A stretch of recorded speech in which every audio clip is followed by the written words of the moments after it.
معزز سامعین السلام علیکم۔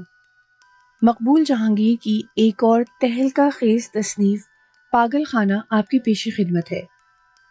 آپ سب سے گزارش ہے کہ میری ویڈیوز کو زیادہ سے زیادہ لائک اور شیئر کر کے میری حوصلہ افزائی کیجیے تاکہ میں اسی طرح اچھی اچھی کہانیاں آپ کی پیش خدمت کر سکوں۔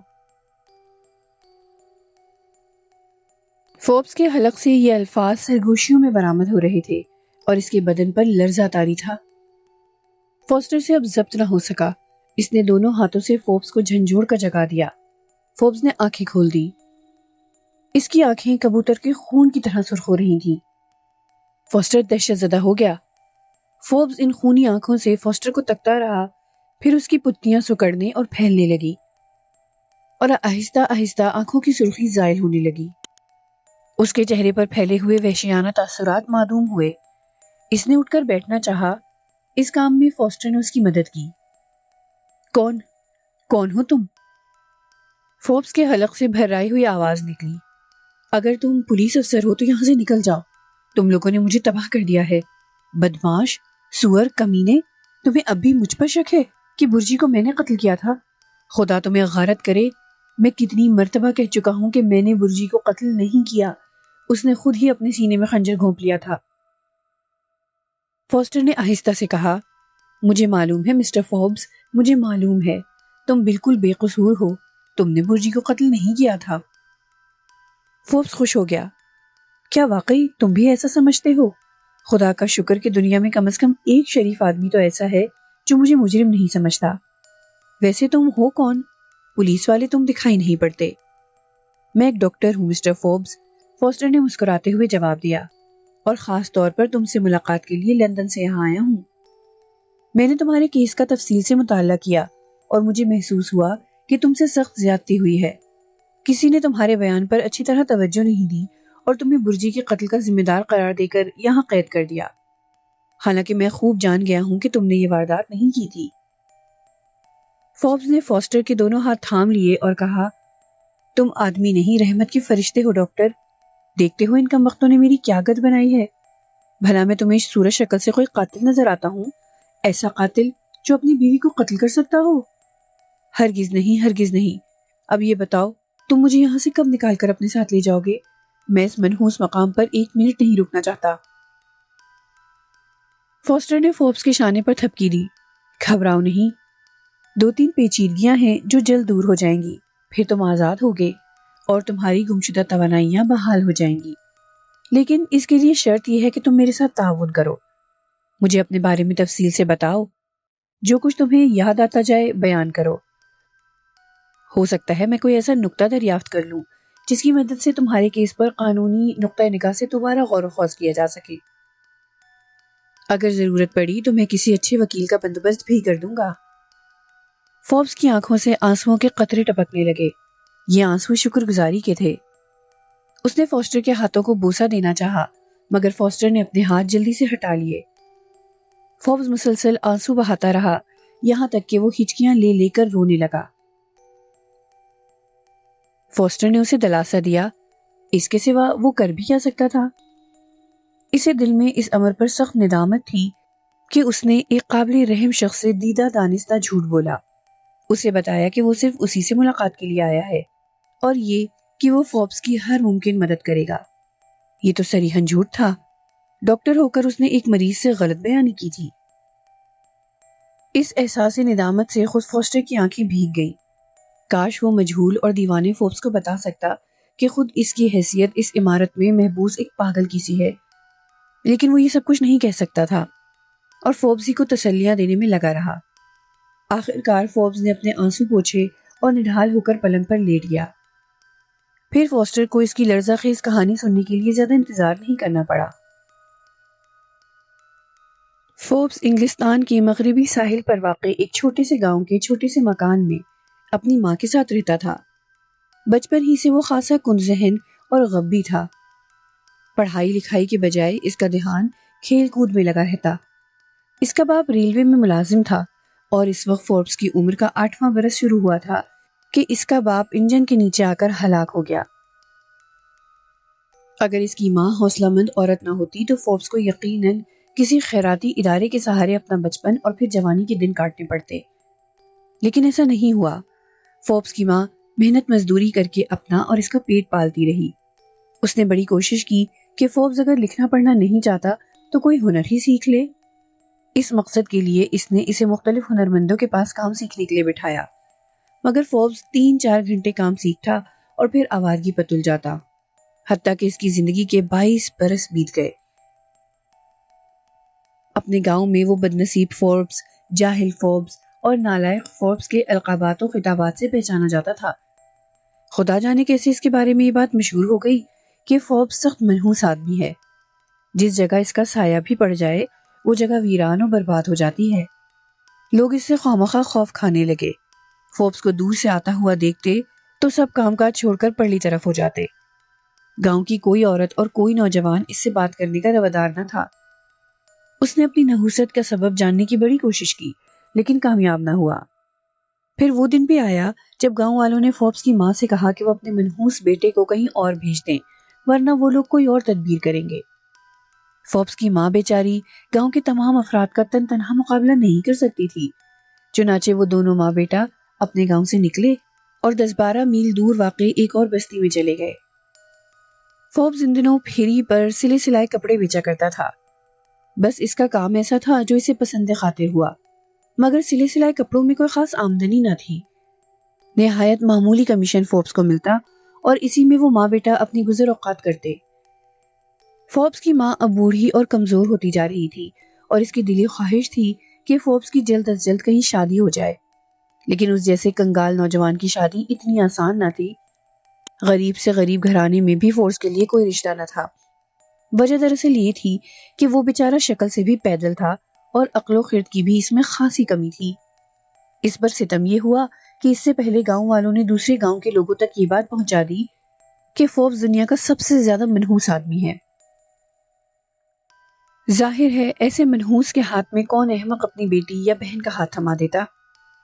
یہ تھے وہ حالات جن میں فوربس جیسے نوجوان کو یقیناً پاگل ہو جانا چاہیے تھا، لیکن وہ پاگل نہیں ہوا۔ واقعہ یہ ہے کہ اس میں پاگل ہونے کی صلاحیت بھی نہ تھی۔ فوربس پر آہستہ آہستہ حزن و ملال طاری رہنے لگا۔ اس کی کوشش یہ ہوتی کہ اپنے کام سے فارغ ہو کر سمندر کی طرف نکل جائے یا کسی ایسے مقام پر جا بیٹھے جہاں اس کی تنہائی میں مغل ہونے والا کوئی نہ ہو۔ وہ گھنٹوں سمندر کی لہروں کو اچھلتے مچلتے اور آپس میں ٹکراتے دکھا کرتا، یا جنگل میں جا کر درختوں اور پودوں سے باتیں کرتا۔ وہ پاگل تو بہرحال نہیں تھا، مگر اس بستی کے لوگ اسے پاگل ہی کہتے تھے، سوائے ایک عورت کے جو اس کی ماں تھی۔ کوئی ماں اپنے پاگل بیٹے کو پاگل نہیں کہتی، چجائے کا فوربس کی ماں اسے پاگل سمجھتی۔ وہ تو اپنے بیٹے سے ازحد محبت کرتی تھی اور سال کے سال باقاعدگی سے فوربس کی سالگرہ منایا کرتی تھی۔ اس سالگرہ میں ان ماں بیٹا کے علاوہ کوئی تیسرا فرد شریک نہیں ہوتا تھا۔ فوربس کی سالگرہ پر وہ اسے کپڑوں کا نیا جوڑا پہناتی اور 2-3 لذیذ کھانے تیار کرتی۔ پھر وہ کھانے پر بیٹھے رات گئے تک باتیں کرتے۔ فوربس 40 کے پیٹے میں پہنچ چکا تھا اور اس کی ظاہری حالت بے حد مایوس کن تھی۔ سلے سلائے کپڑے پھیری پر بیچنے کا دھندا ختم ہو چکا تھا کہ لوگ خاصے ترقی یافتہ ہو گئے تھے۔ اب کسی کو کپڑے خریدنے کی ضرورت نہ تھی۔ جگہ جگہ فیشنیبل درزیوں نے دکانیں کھول لی تھی اور کپڑے کرائے پر بھی بآسانی مل جاتے تھے۔ چنانچہ اس کا دھندا چوپٹ ہو گیا اور ایک بار پھر ماں بیٹا فاقہ کشی پر مجبور ہو گئے۔ فوربس کی جسمانی حالت ایسی نہ تھی کہ سخت محنت مشقت کا کام کر سکتا، مگر کام تو اسے بہرحال کچھ نہ کچھ کرنا ہی تھا۔ رفتہ رفتہ ان کی جوڑی ہوئی وہ معمولی سی رقم بھی ختم ہو رہی تھی جو انہوں نے آڑے وقتوں کے لیے بچا رکھی تھی۔ اچانک فوربس کو پتا چلا کہ کسی رئیس کو اپنے استبل میں گھوڑوں کی دیکھ بھال کے لیے ایک سائس کی ضرورت ہے۔ یہ کام اس نے کبھی نہ کیا تھا، لیکن اس امید پر شاید اسے یہ نوکری مل جائے، اس نے اپنی ماں سے اس رئیس سے ملنے کی خواہش کا اظہار کیا۔ رئیس کا مکان وہاں سے 20-22 میل دور تھا۔ فوربس کی ماں نے اسے جانے کی اجازت دیتے ہوئے کہا کہ 2 دن بعد اس کی سالگرہ ہے، اس دن وہ ہر قیمت پر اپنے گھر واپس آ جائے، خواہ نوکری ملے نہ ملے۔ اس نے اپنی ماں سے وعدہ کیا کہ وہ سالگرہ والے دن ضرور آ جائے گا اور ساتھ ہی خوشخبری بھی لائے گا کہ اسے نوکری مل گئی ہے۔ سرما کی وہ ایک اداس شام تھی جب فوربس اپنا ناشتہ رومال میں باندھ کر جھوپڑی سے نکلا۔ اس کے پاس ویسا پختہ مکان نہیں تھا جیسے گاؤں کے دوسرے باسیوں کے پاس تھے۔ وہ ماں بیٹا تو گھاس پھوس کی بنی ہوئی ایک جھوپڑی میں رہتے تھے۔ اس جھوپڑی کو انہوں نے چھوٹے چھوٹے کمروں میں تقسیم کر لیا تھا۔ 2 بیڈ روم، ایک باورچی خانہ، غسل خانہ، ایک بیڈ روم میں لکڑی کے تختے بھی لگے ہوئے تھے اور وہاں فوربس سوتا تھا۔ وہ یہ سوچ کر پریشان ہوا کرتا کہ اگر اس کی شادی ہو گئی تو وہ اپنی بیوی کو کیا اسی جھوپڑی میں رکھے گا؟ اس سوال کا جواب اسے کبھی نہ ملا۔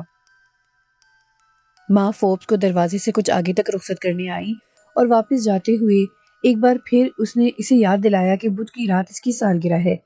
اس روز وہ ہر صورت واپس لوٹ آئے۔ فوربس نے پختہ وعدہ کیا کہ وہ آ جائے گا۔ اس کے بعد اس نے ماں کو واپس بھیجا اور خود لمبے لمبے ڈب بھرتا ہوا رئیس کے گاؤں کی طرف چل پڑا۔ ان راستوں پر وہ گزشتہ 30-35 برس سے مسلسل پیدل چل رہا تھا۔ اسے ایک ایک چپے کا علم تھا کہ کہاں سڑک ہے اور کہاں کچا، کس جگہ گڑھے ہیں اور کدھر سے دلدلی علاقہ شروع ہوتا ہے۔ اس لیے دن اور رات کا سفر ایک تھا۔ فوربس جب گھر سے چلا تو پیر کا دن تھا اور اسے بدھ کے روز شام تک واپس آ جانا چاہیے تھا۔ بدھ کی رات ٹھیک 2 بجے وہ پیدا ہوا تھا، اسی لیے اس نے ماں کو یقین دلایا تھا کہ وہ بدھ کی رات 2 بجے سے پہلے پہلے ضرور واپس آ جائے گا۔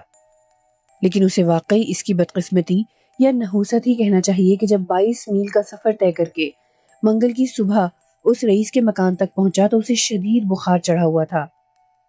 فوربس کی عمر اب ایسی نہ تھی کہ وہ 20-22 میل کا سفر مسلسل پیدل طے کرے۔ بخار اس سے پہلے بھی کئی بار اسے آ چکا تھا، لیکن اس نے کبھی ایسی بیماریوں کی پرواہ نہ کی تھی۔ چنانچہ اس مرتبہ بھی فوربس نے بخار کو اہمیت نہ دی، مگر بخار لمحہ بلمحہ تیز ہوتا جا رہا تھا، اور آپ اس بیچاری کی ابتر حالت کا اندازہ یوں کر سکتے ہیں کہ رئیس کے مکان پر پہنچ کر اسے معلوم ہوا کہ جس نوکری کے لیے وہ آیا تھا اس پر تو ایک دن پہلے ہی آدمی رکھا جا چکا ہے۔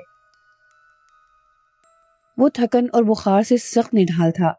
وہ گرتا پڑتا اپنی قسمت کو کوستا گاؤں کی چھوٹی سی سرائے میں پہنچا اور ایک کوٹھڑی کرائے پر لے کر منگل کا سارا دن کبھی سوتا کبھی جاگتا رہا۔ اس کا ارادہ تھا کہ منگل کی شام تک طبیعت ٹھیک ہو جائے تو وہ اپنے گھر کی طرف چل پڑے گا تاکہ بدھ کی دوپہر اپنے گھر میں حسب وعدہ پہنچ سکے۔ لیکن منگل کی شام رات کی تاریکی میں بدل گئی اور اس کا بخار نہیں اترا۔ سرائے کی مالکہ ایک عمر رسیدہ عورت تھی۔ اس نے فوربس کی حالت پر ترس کھا کر نہ صرف کرایہ معاف کر دیا بلکہ اپنے پاس سے دوا بھی دی اور روٹی بھی کھلائی۔ اس کی حالت بدھ کی دوپہر تک درست ہو چکی تھی اور وہ فوراً ہی وہاں سے چل پڑا۔ اب وہ شام سے پہلے پہلے اپنے گھر پہنچ جانا چاہتا تھا۔ نصف راستہ طے کرنے کے بعد دفعتاً ایسا ہوا کہ آسمان پر چمکتا ہوا سورج غائب ہو گیا۔ زبردست گھٹائیں امڈ امڈ کر آنے لگی۔ طوفان باد و باران کے خوف سے فوربس نے یہ قدیم عمارت کی کھنڈروں میں پناہ لی۔ بخار کی حالت میں وہ بھیگنا نہیں چاہتا تھا۔ کوئی اور موقع ہوتا تو اسے بھیگنے کی بھی پرواہ نہ ہوتی، مگر اس مرتبہ وہ اپنی ماں کا دل رکھنے کے لیے بدھ کی شب گھر صحیح سلامت پہنچنے کا شدت سے خواہش مند تھا۔ اس نے ابھی کھنڈر میں پناہ لی ہی تھی کہ موسلا دھار بارش شروع ہونے لگی۔ فوربس کا خیال تھا کہ بارش زیادہ سے زیادہ 1-2 گھنٹہ برسے گی، اس کے بعد وہ اپنا سفر جاری رکھ سکے گا۔ لیکن بارش تو رکنے کا نام نہیں لے رہی تھی۔ اس کے تن پر کپڑے بھی پورے نہ تھے۔ پیدل چلتا تو بدن گرم رہتا، مگر اب شدید بارش کے سبب موسم بہت زیادہ سرد ہو گیا تھا۔ اس نے کھنڈر سے نکل کر آسمان کی طرف دیکھا اور لرز گیا۔ یہ یقیناً غیر معمولی بارش تھی اور یہ بھی ممکن تھا کہ بارش تھمے تو رات کو کسی وقت برف گرنی شروع ہو جائے۔ اسے بہر صورت رات 2 بجے تک اپنے گھر پہنچنا تھا، اور یہ وہ وقت تھا جب وہ پیدا ہوا تھا۔ پچھلے 39 برسوں سے اس کی سالگرہ میں ناغہ نہیں ہوا تھا، اور اس کی ماں کی بس ایک ہی خواہش تھی جسے پورا کر کے اسے روحانی مسرت ملتی تھی۔ فوربس نے اب تک اپنی ماں کو اس کے سوا اور کوئی خوشی کبھی نہ دی تھی۔ اس تصور سے کہ شاید وہ اس مرتبہ گھر وقت پر نہ پہنچ پائے، وہ بے حد اداس اور رنجیدہ ہو گیا۔ اس نے عالم خیال میں اپنی ماں کو دیکھا کہ وہ اس کا انتظار کر رہی ہے۔ وہ سب کچھ بھول بھال گیا۔ بے تابانہ کھنڈر سے نکل کر وہ بارش میں بھیگتا ہوا دیوانہ وار اپنے گھر کی طرف دوڑنے لگا، لیکن بہت جلد اسے اپنی رفتار ہلکی کرنی پڑی۔ بارش کا پانی جا بجا جمع تھا اور فوربس اسی پریشان حالی میں راستہ بھول کر کہیں سے کہیں جا نکلا تھا۔ راستہ بھولنے کا احساس اسے خاصی دیر بعد اس وقت ہوا جب رات سر پر آ گئی اور اس کے ارد گرد اندھیرے نے تیزی سے جال بننا شروع کیا۔ اسے یقین نہیں آتا تھا کہ وہ راستہ بھی بھول سکتا ہے۔ آج تک ایسا نہ ہوا تھا، حالانکہ وہ شدید سے شدید بارش اور برف باری میں بھی میلوں سفر طے کرتا رہا تھا۔ بارش میں بھیگ جانے کے بعد فوربس اب چوہے کی طرح کانپ رہا تھا۔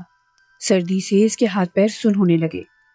اس نے اس امید پر گرد و پیش کا جائزہ لیا کہ شاید کوئی چھوٹی موٹی آبادی نظر آ جائے، مگر بے سود۔ ہر طرف ہولناک سناٹا اور ویرانی تھی۔ فوربس نے خود کو اونچے نیچے ٹیلوں اور خطرناک گھاٹیوں کے درمیان گھیرے ہوئے پایا۔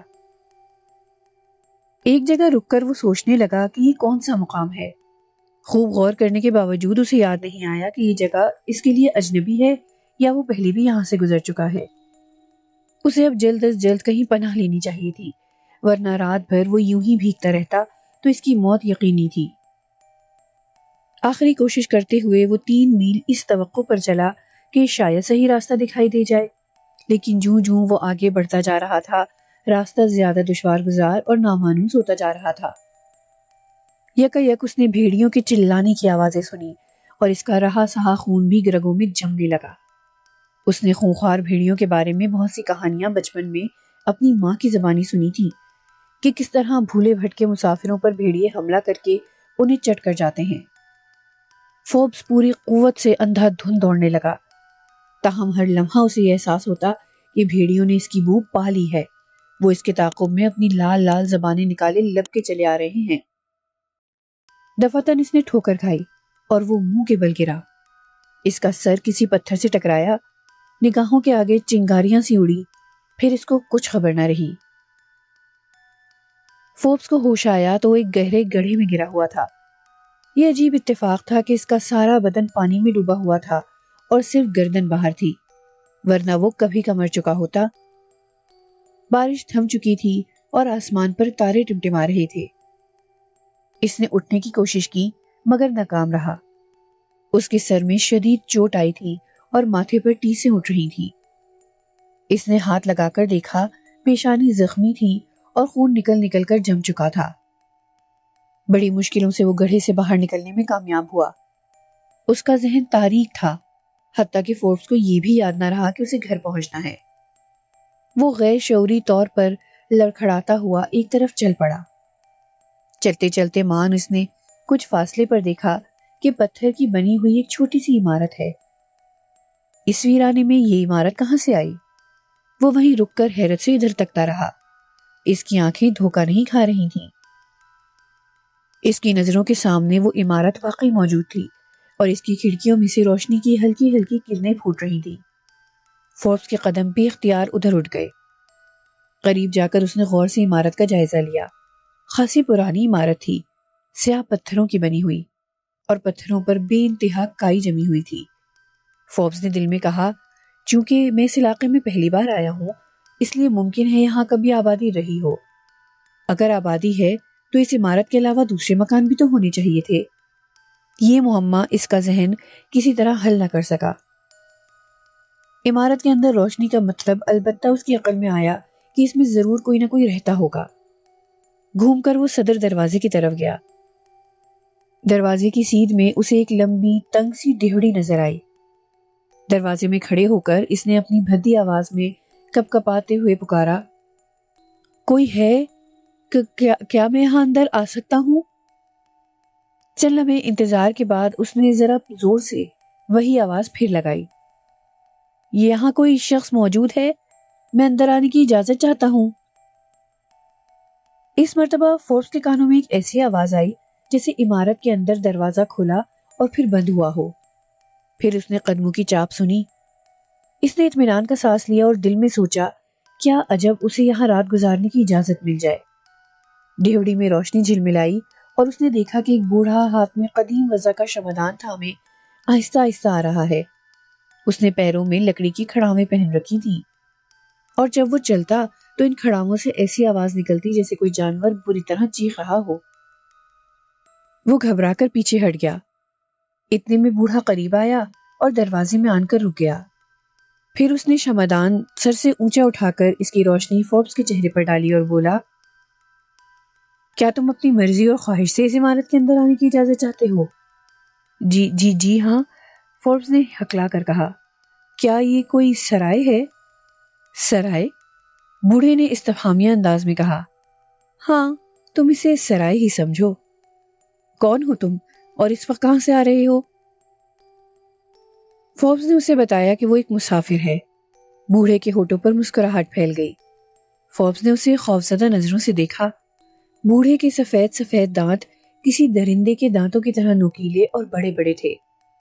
اس کا جی چاہا کہ یہاں سے بھاگ جائے، مگر کسی نادیدہ قوت نے اس کے قدم روک دیے۔ اسے یہ بوڑھا کسی اور ہی دنیا کی مخلوق نظر آ رہا تھا۔ تم بھوکے بھی ہو اور تمہیں سردی بھی لگ رہی ہے، بوڑھے نے کہا۔ اگر تم اندر آنا چاہو تو میں تمہیں آرام دہ کمرہ اور کھانا بہت کم قیمت پر فراہم کر سکتا ہوں۔ آرام دہ کمرہ اور کھانا؟ فوربس کے دل و دماغ میں ابھرتے ہوئے سارے خدشات آنے واحد میں فنا ہو گئے۔ آرام دہ کمرہ اور کھانا، بس یہی دو چیزیں اسے یاد رہیں۔ باہر سردی بڑھ رہی ہے، شاید پچھلے پہر برف باری ہو۔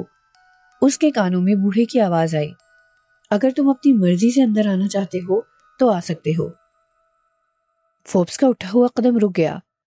اس نے بوڑھے کے منہ سے یہ جملہ تیسری بار سنا تھا، اگر تم اپنی مرضی سے اندر آنا چاہتے ہو تو آ سکتے ہو۔ آخر اس کا مطلب کیا ہے؟ کیا اسے سرائے کے اندر لے جانے میں بوڑھے کی مرضی اور خواہش کا کوئی دخل نہیں؟ اس کے کند ذہن میں یہ سوال اس شدت سے ابھرا کہ وہ ضبط نہ کر پایا۔ اس نے ڈیوڑی کے اندر بڑھا ہوا اپنا پاؤں پیچھے ہٹا لیا اور کہا، جناب، میں بے حد غریب اور مفلس آدمی ہوں۔ اگر آپ یہ توقع کر رہے ہیں کہ میرے پاس دینے کے لیے خاصی بڑی رقم موجود ہے تو یہ آپ کی بھول ہے۔ چند پنس کے علاوہ میرے پاس کچھ نہیں ہے، اور ہاں، آپ مجھے ٹھہرنے کی جگہ دے دیں، کھانا میں نہیں کھاؤں گا۔ بوڑھا اس مرتبہ ذرا کھل کر مسکرایا، اور اس کے لمبے سفید اور نوکیلے دانتوں کی چمک ایسی تھی کہ فوربس بدحواس ہو گیا۔ نوجوان، تم کوئی فکر نہ کرو، میں تم سے کچھ بھی طلب نہیں کروں گا۔ ویسے میں تمہیں اندر آنے کے لیے مجبور نہیں کر سکتا، میں کسی کو بھی مجبور نہیں کر سکتا۔ یہ تو آنے والے کی اپنی مرضی اور خواہش ہے کہ وہ یہاں آئے۔ اس سرائے کا دروازہ پچھلے 300 برس سے ہر ایک کے لیے کھلا ہے۔ فوربس دم بخود رہ گیا۔ پچھلے 300 برس سے سرائے کا دروازہ ہر ایک کے لیے کھلا ہے؟ یہ بات اس کی محدود عقل میں نہ سما سکی۔ اس نے صرف اتنا ہی سوچا کہ بوڑھا ضرور کچھ اور کہنا چاہتا ہے، لیکن اس کے منہ سے نکلتا کچھ اور ہے۔ یقین کرو نوجوان، یہ سرائے 300 برس سے اسی جگہ کھڑی ہے، بوڑھے نے دوبارہ کہا۔ آسمان سے برف کے سفید سفید گالے یکلخت گرنے لگے۔ فوربس نے جلدی سے پہلے دایاں اور پھر بایاں پاؤں بھی ڈیوڑی میں رکھ دیا۔ اس کے ساتھ ہی اس کے جسم پر کپ کپی طاری ہو گئی۔ وہ یقیناً گر جاتا اگر بوڑھا لپک کر اسے سنبھال نہ لیتا۔ فوربس کو یوں لگا جیسے اس نے آگ کو چھو لیا ہو۔ بوڑھا بظاہر کمزور اور ضعیف دکھائی دیتا تھا، لیکن اس میں جوانوں کی سی قوت تھی۔ ایک ہاتھ میں شمعدان تھامے اور دوسرے ہاتھ سے فوربس کو کسی بھیڑ بکری کی طرح گھسیٹتے ہوئے وہ آسانی سے چل رہا تھا کہ مارے دہشت کے فوربس کا کلیجہ بیٹھنے لگا۔ اس نے خود کو بوڑھے کی گرفت سے آزاد کرانے کی معمولی سی جدوجہد کی، مگر ناکام ہو کر خود کو بوڑھے کے رحم و کرم پر چھوڑ دیا۔ اب فوربس کو پہلی بار ایک اور عجیب بات کا پتہ چلا۔ بوڑھے کے ہاتھ میں قدیم طرز کے شمعدان میں 4 سفید مومی شمعیں روشن تھیں۔ اسے اچانک یاد آیا کہ جب وہ دونوں ڈیوڑی میں کھڑے باتیں کر رہے تھے تب زوروں کی ہوا چل رہی تھی۔ اس کے باوجود اس شمعوں کا یکسر گل ہو جانا تو ایک طرف، ان میں سے کسی ایک کی لو تھرتھرائی تک نہ تھی۔ فوربس کو بچپن میں اپنی ماں کی زبانی سنی ہوئی وہ تمام پراسرار کہانیاں ایک ایک کر کے یاد آنے لگیں جن میں بدروحوں اور شیطانوں کا ذکر کیا گیا تھا۔ ڈرو نہیں مسٹر فوربس، یہاں تم ہر طرح محفوظ ہو، بوڑھے نے کہا۔ فوربس دنگ رہ گیا۔ اسے اپنے کانوں پر یقین نہیں آ رہا تھا۔ اس نے تو اپنا نام بوڑھے کو نہیں بتایا تھا، پھر اسے کیوں کر معلوم ہو گیا؟ وہ اس سلسلے میں کچھ کہنے ہی والا تھا کہ بوڑھے نے دوبارہ کہا، تم حیران ہو رہے ہوگے کہ مجھے تمہارا نام کیسے معلوم ہوا؟ یہ بہت آسان بات ہے مسٹر فوربس، لیکن تم نہیں سمجھ سکو گے۔ میں بہت سے لوگوں کے بارے میں بہت سی باتیں جانتا ہوں۔ دنیا کی بے شمار چیزیں ایسی ہیں جن کے بارے میں مجھے سب کچھ معلوم ہے۔ میں تو یہ بھی جانتا ہوں کہ تم انتہائی مفلس آدمی ہو۔ تمہارا باپ ریلوے میں معمولی ملازم تھا اور تم جب چھوٹے سے تھے تو وہ ایک حادثے کا شکار ہو کر مر گیا۔ تمہاری ماں نے تمہیں پالا، وہ تم سے بے حد محبت کرتی ہے۔ اس وقت بھی میں دیکھتا ہوں کہ وہ تمہارے انتظار میں جھوپڑی کے دروازے پر کھڑی ہے۔ اس کی نگاہیں گاؤں کی اس پگڈنڈی پر جمی ہیں جدھر سے تم آؤ گے، مگر تم نہیں آؤ گے مسٹر فوربس، یا یوں کہو کہ اس وقت نہیں آؤ گے جس وقت کا انتظار تمہاری ماں کو ہے۔ رات کے 2 بجے تم پیدا ہوئے تھے اور ہر سال تمہاری ماں سالگرہ منایا کرتی ہے۔ بوڑھے کی مضبوط اور کسی قدر گرجدار آواز فوربس کے کانوں میں یوں تر رہی تھی جیسے پگھلا ہوا سیسا۔ اس کی زبان گونگ ہو چکی تھی اور ہاتھ پیروں کی جان بس نکلنے ہی والی تھی کہ بوڑھا رک گیا۔ فوربس نے پھٹی پھٹی آنکھوں سے دیکھا کہ وہ ایک چھوٹے سے کمرے میں کھڑا ہے۔ بوڑھے نے شمعدان آبنوس کی بنی ہوئی ایک قیمتی میز پر رکھ دیا اور فوربس کو سہارا دے کر کمرے کے درمیان پڑے ہوئے اس بھاری پلنگ پر بٹھا دیا جس پر نہایت عمدہ اور صاف ستھرا بستر بچھا ہوا تھا۔ فوربس نے دیکھا کہ پلنگ کے سرہانے ایک اونچی کھڑکی ہے اور اس پر سرخ رنگ کا بے حد نفیس مگر پرانا پردہ لٹک رہا ہے۔ مسٹر فوربس، کیا تم ڈر رہے ہو؟ بوڑھے نے پوچھا۔ کمرے میں رکھے ہوئے شمعدان کی تیز روشنی بوڑھے کے چہرے پر پڑ رہی تھی اور اس مرتبہ فوربس نے جب اس کی جانب نگاہ دوڑائی تو وہ تھر تھر کانپنے لگا۔ اسے ایک لہجے کے لیے بوڑھے کا چہرہ کسی آدم خور درندے کی مانند نظر آیا جو اپنا بھیانک اور لال لال جبڑا کھولے شکار جھپٹنے ہی والا ہو، مگر دوسرے ہی لمحے اس چہرے کی جگہ پھر اسی بوڑھے کا چہرہ تھا۔ میرا خیال ہے تم بھوکے ہو اور تھکے ہوئے بھی، بوڑھے نے کہا۔ میں تمہارے لیے کھانا گرم کر کے لاتا ہوں۔ کیا یہاں کوئی نوکر نہیں؟ فوربس نے رک رک کر کانپتی آواز میں پوچھا۔ بوڑھے نے ہلکا سا قہقہا لگایا۔ نوکر کی مجھے کیا ضرورت ہے؟ میں کسی نوکر کا محتاج نہیں ہوں، سمجھے مسٹر فوربس، میں کسی کا محتاج نہیں ہوں۔ جی ہاں، آپ صحیح کہتے ہیں۔ فوربس نے اس کی ہاں میں ہاں ملائی۔ اسے بچپن ہی میں کسی نے بتایا تھا کہ بدروحوں کی ہاں میں ہاں ملاؤ تو وہ خوش ہو جاتی ہیں اور کوئی نقصان نہیں پہنچاتی۔ بوڑھا نظریں جمائے اسے گھور رہا تھا۔ یکایک وہ بولا، میں کبھی غلط نہیں کہتا مسٹر فوربس، میں نے کبھی غلط نہیں کہا۔ تم ہی بتاؤ، تمہارے خاندان کے بارے میں جو کچھ میں نے ابھی کہا، کیا وہ غلط تھا؟ جی نہیں، ایک ایک بات سچ ہے۔ میں تو حیران ہوں کہ مجھے کیسے پتا چلا ان باتوں کا؟ تم یہی سوچ رہے ہو نا؟ بوڑھے نے دوبارہ قہقہا لگایا۔ یہ بہت معمولی بات ہے مسٹر فوربس، اگر تم یہاں میرے پاس رہنے کا وعدہ کرو تو یہ ہنر میں تمہیں سکھا دوں گا۔ بولو، کیا ارادے ہیں؟ یہ وہ ہنر ہے جس کے آگے دنیا کے علوم و فنون سب ہیچ ہیں۔ تم دنوں کے اندر اندر دولت مند ہو جاؤ گے، دنیا کی ہر شے تمہارے قدموں میں ہوگی۔ میں جانتا ہوں تمہاری ابھی تک شادی بھی نہیں ہوئی، تمہاری ماں کی بڑی خواہش ہے کہ وہ گھر میں ایک عورت کو لے کر آئے جو تمہاری بیوی ہو۔ بولو، کیا میں غلط کہتا ہوں؟ اگر تم یہ ہنر سیکھ لو گے تو جس حسین و جمیل عورت کی طرف نگاہ اٹھاؤ گے وہ تمہاری ہو جائے گی۔ فوربس دم بخود تھا، اس کی سمجھ میں نہیں آ رہا تھا کہ بوڑھے کو کیا جواب دے۔ ابھی تک وہ بوڑھے کے بارے میں طے نہیں کر پایا تھا کہ یہ زمینی مخلوق ہے یا آسمانی۔ فوربس کی کوشش صرف یہ تھی کہ وہ اپنی کسی حرکت سے بوڑھے کو ناراض ہونے کا موقع نہ دے، اور ابھی تک وہ اس کوشش میں کامیاب رہا تھا۔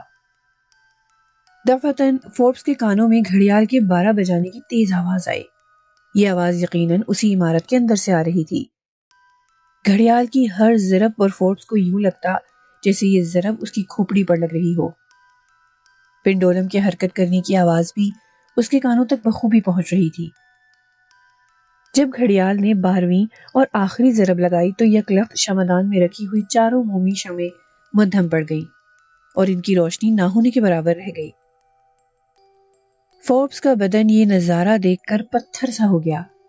اس کی نظریں شمعدان پر جمی ہوئی تھیں۔ پھر اس نے دیکھا کہ پہلی شمع بجھ گئی، اس کے بعد دوسری اور پھر تیسری۔ حیرت کی بات یہ تھی کہ موم بتیاں بجھ جانے کے باوجود ان کے سروں سے بل کھاتا ہوا کثیر دھواں نکلا، نہ فوربس کے نتنوں میں موم کے جلنے کی بو آئی۔ کمرے میں صرف ایک موم بتی جل رہی تھی۔ فوربس نے بمشکل گردن موڑے بغیر کنکھیوں سے بوڑھے کی طرف دیکھا، وہ بھی اس آخری شمع کی ہر لہجہ گھٹتی ہوئی لو پر نگاہیں جمائے ہوئے تھا۔ فوربس نے بوڑھے کی آنکھوں سے عجیب طرح کی شعاعیں نکلتے دیکھی، جیسے وہ شمع کو بجھنے نہ دینا چاہتا ہو، اس کی یہ خواہش ہو کہ شمع جلتی رہے۔ فوربس نے خوفزدہ نظروں سے بوڑھے کی نظروں کا تعاقب کیا اور بالآخر اس کی نگاہ بھی شمع پر ٹھہر گئی۔ فوربس نے دیکھا کہ شمع کی لو اونچی ہونے لگی، اونچی ہوتے ہوتے وہ اس قدر اوپر اٹھ گئی کہ اس کا شعلہ چھت کو چھونے لگا، پھر یہ شعلہ اوجھل ہو گیا۔ حیرت سے فوربس کی چیخ نکلتے نکلتے رہ گئی۔ اس نے دیکھا کہ اس کے گاؤں کی طرف جانے والی پگڈنڈی پر ایک آدمی لڑکھڑاتا اور گرتا پڑتا چلا آ رہا ہے۔ فوربس کو اسے شناخت کرنے میں دیر نہ لگی۔ خدا کی پناہ، یہ تو وہ خود تھا۔ پھر اسے نظر آیا کہ سامنے ہی اس کا گھر ہے اور گھر کے آگے ماں ہاتھ میں لالٹین تھامے کھڑی اس کی راہ دیکھ رہی ہے۔ فوربس نے بے اختیار اپنی ماں کو آواز دینی چاہی، لیکن آواز منہ سے نہ نکلی۔ وہ پلک جھپکائے بغیر یہ حیرت انگیز اور رونگٹے کھڑی کر دینے والا تماشا دیکھ رہا تھا۔ یکایک تینوں بجھی ہوئی شمعیں آپ ہی آپ روشن ہو گئیں اور چوتھی شمع کی اونچی لو خود بخود گھٹ کر نیچے آ گئی، جہاں سے اونچی ہوئی تھی۔ فوربس نے دونوں ہاتھ آنکھوں پر رکھ لیے اور سسکیاں لے لے کر روتا رہا۔ اس کے بس میں نہ تھا، ورنہ اڑ کر ماں تک پہنچ جاتا۔ 2 بجنے میں صرف 2 گھنٹے باقی تھے۔ اس نے سوچا کہ ماں نے اس کے لیے 1-2 خاص ڈشیں ضرور تیار کی ہوں گی، اور کیا خبر اس نے یہ کھانا تیار کرنے کے لیے گاؤں میں کسی سے قرض بھی لیا ہو۔ تھوڑی دیر بعد فوربس نے رونا دھونا چھوڑ کر گردن اٹھائی۔ بوڑھا کمرے سے جانے کب کا جا چکا تھا، شاید کھانا لینے گیا ہو، اور واقعی ایسا ہی ہوا۔ فوربس نے بوڑھے کو کمرے سے باہر جاتے دیکھا نہ آتے، لیکن ادھر اس نے بوڑھے کے بارے میں سوچا ہی تھا کہ وہ اسے کمرے میں کھڑا نظر آیا۔ اس کے ہاتھوں میں پیتل کی بنی ہوئی چمکدار ٹرے تھی اور ٹرے کے اندر کھانے کی کئی چیزیں سلیقے سے رکھی تھی۔ بوڑھے نے ٹرے میز پر رکھ دی اور فوربس سے کہا، کھانا کھا لو، پھر مجھے بتانا کہ تم یہ فائدہ مند ہنر سیکھنے کے لیے تیار ہو یا نہیں۔ کون سا ہنر؟ فوربس نے پوچھا۔ میں آپ کی بات نہیں سمجھا۔ آہا ہا ہا، نہیں سمجھے؟ بوڑھے نے سفید سفید دانت چمکائے۔ ابھی تم نے جو تماشا دیکھا ہے اسی کا ذکر کر رہا ہوں۔ میرے پاس ایک ہنر ایسا ہے جس کے ذریعے تم لوگوں کا ماضی، حال اور مستقبل بھی بآسانی دیکھ سکتے ہو، جیسا کہ تم نے خود دیکھا۔ یہ وہ فن ہے جو اس وقت پوری دنیا میں کسی اور کے پاس نہیں۔ میں تو صدیوں سے تمہارا انتظار کر رہا ہوں، اور تم ہی وہ شخص ہو جسے میں یہ فن سکھا سکتا ہوں۔ بولو، کیا کہتے ہو؟ یہ فن سیکھنے کے بعد تم کسی کے محتاج نہ رہو گے، جیسے میں ہوں، سب تمہارے محتاج ہوں گے۔ آگے کیا ہوا، یہ جاننے کے لیے انتظار کیجیے کہانی کے اگلے حصے کا۔ ساتھ ہی ساتھ ہمیں کمنٹس میں بتائیے کہ آپ کو ہماری کہانیاں کیسی لگتی ہیں۔